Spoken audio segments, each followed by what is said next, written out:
Okay, so I just wanted to make this quick video talking about some of the things I've seen being written about the DJI Action 6. Now, my full review is coming. I hope to publish it this weekend. I just want to get a bit more footage for it.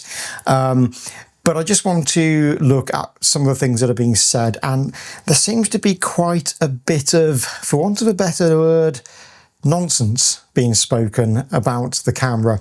Some of this relates to the performance of the Action 6 in low light compared to the Action 5.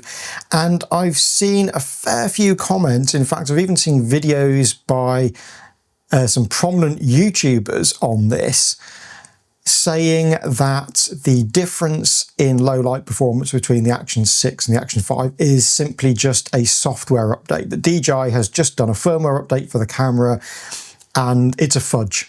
That's nonsense.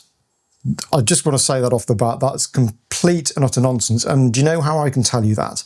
I can tell you that because of the lens that is on the two different cameras. The Action 6 has an f2.0 lens, and it can open up the iris on it to take full advantage of that. The Action 5 has an f2.8 lens. That represents a full stop of light difference between the two cameras. What this means in practice is that the Action 6 at f2 is letting in almost double the light of the f2.8 lens on the Action 5. Now I say almost double, it is effectively double, but it's not quite, it's only just under, it's about 1.96 times the amount of light. But put it simply, it's effectively a doubling of the light going in compared to the Action 5. That is not a software update, that is just counting photons hitting the sensor. And I can tell you from personal experience that you can see the difference in low light performance, not just in terms of a simple brightening of the image, but the fact that you can see way more shadow detail on the Action 6 when you're shooting in low light compared with the Action 5. It is tangible, it is an objective difference between the two cameras. And when I see these comments saying that it's just a software update, that the difference in low light performance is just a software update, I'm afraid that it's just complete nonsense.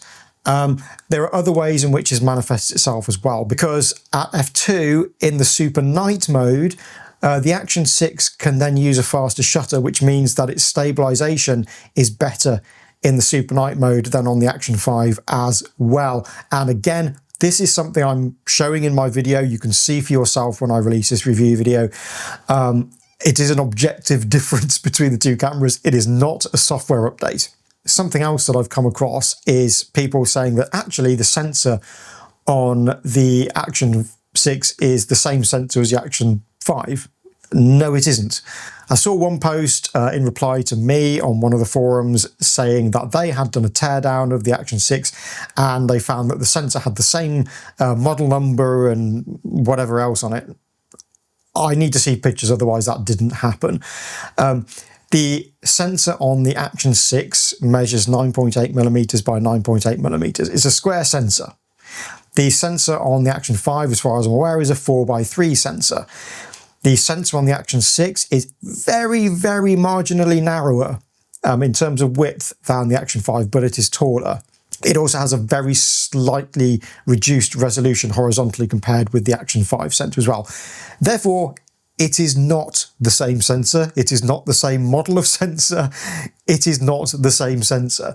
I can also say that having used it, this could be a software problem, but the image quality I find on the Action 6 is better than the Action 5. And again, I'll show you that in my video. I will show you the differences between the two in that. But I've also seen people say that because the sensor on the Action 6 is taller, it isn't bigger than the Action 5. Well, if something is taller than something else, then it is literally physically bigger than the other thing. If somebody taller than me stands next to me, they are physically bigger than me. I don't say to them, you're not bigger than me because you're just taller. That doesn't make any sense. So it is a larger sensor. If you increase the sensor height, and you keep roughly the same width, then the diagonal measurement of that sensor is going to be larger. Therefore, it is a physically larger sensor with a larger diagonal measurement. That is just counting. I have seen a lot of nonsense being talked about this camera. The Action 6 does have its issues. It's not completely infallible. It does have some bugs that I've come across with it. Nothing that can't be changed or improved upon in a firmware. But again, I go into that in my review video, which I hope to publish this weekend. But I just saw so many of these comments that I just felt that I had to do a little video addressing some of them. And I'm afraid if I've come across a little bit sarcastic in places, but you know, if you're going to talk about the issues with a camera, please talk about the real issues with it and not made up ones.